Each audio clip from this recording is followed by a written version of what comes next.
Zakir Naik. My name is Naresh. I have completed my BCom and I'm looking for a profession in film industry.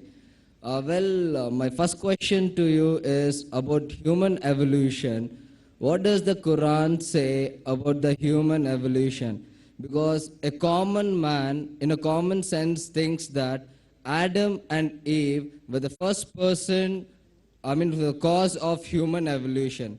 So if you look into that sense, now for Adam and Eve, he is our great, great, great, great father, I can say. So, and we are like sons and daughters to him. So how would this relate for us individuals to marry our own brothers and sisters? Brother asked the question that what does Quran speak about evolution? That we came back from one common great grandparents, that Adam and Eve. What he's talking about is not evolution, it's about creation. Well, I'm a medical doctor. I've passed my MBBS. When you say evolution, theory of evolution, you start thinking of Darwin's theory. Correct? That we have been evolved from apes. If that's the question, you can refer to my video cassette, Quran Modern Science. I've given in detail that theory has been proved to be wrong. Darwin's theory. But the main question is that if we have common great grandparents, Adam and Eve, how come we are marrying our own cousins? That's the question. Correct? It's not related with monkeys. No, it's not related with monkeys. monkeys. The monkeys question, you can refer to my Quran Modern Science. Allah says in the Quran in Surah Hujurat, chapter number 49, verse number 13, Ya ayyuhan nasu inna khalaqnakum min zakarin wa unsa wa jalnakum shu'uban wa qaba'ila lita'arafu inna akramakum indallahi atqakum inna Allaha alimun khabir. O humankind, we have created you from a single pair of male and female. Talking about Adam and Eve, may peace be upon them. O humankind, we have created you from a single pair of male and female and have divided you into nations and tribes so that you may recognize each other, not that you may despise each other. And the most honored in the sight of Allah subhanahu wa ta'ala is the person who has taqwa, who has God consciousness. Now coming to your question, if we have got one common great grandparents, so how come we are marrying our cousins?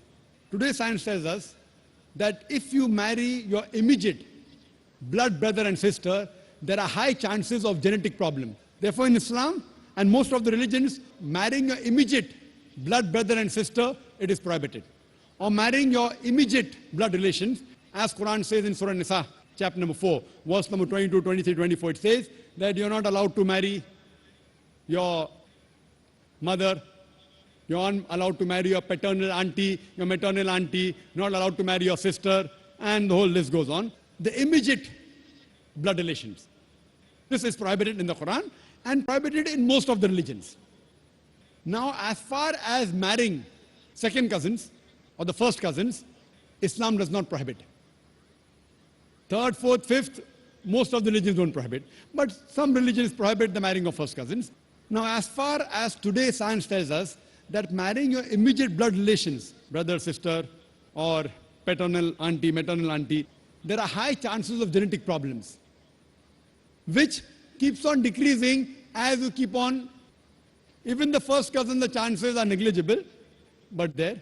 In third, second cousin, third cousin, it is no problem at all.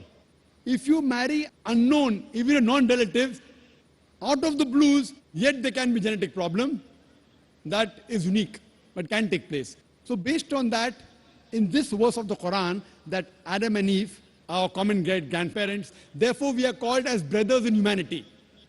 Yeah, you are Nas. That we are brothers in humanity. As far as marrying brothers in humanity, fine. As long as they follow the criteria of marriage, there is no problem. Though, I agree with you, all the human beings, they may be your cousins, maybe third, fourth, fifth, 10th, 100,000, million, whatever it is. I agree with you, we are one big family. But there's no prohibition in marrying them, and even scientifically, it's permissible. Only marrying your immediate family members, blood brother, or paternal auntie, maternal auntie, there are high chances of genetic problems. But the other relatives, so I do agree with you, we all human beings are brother in humanity. There's no problem in marrying them. Islam does not prohibit it, and even science does not prohibit that. Hope that answers the question, brother.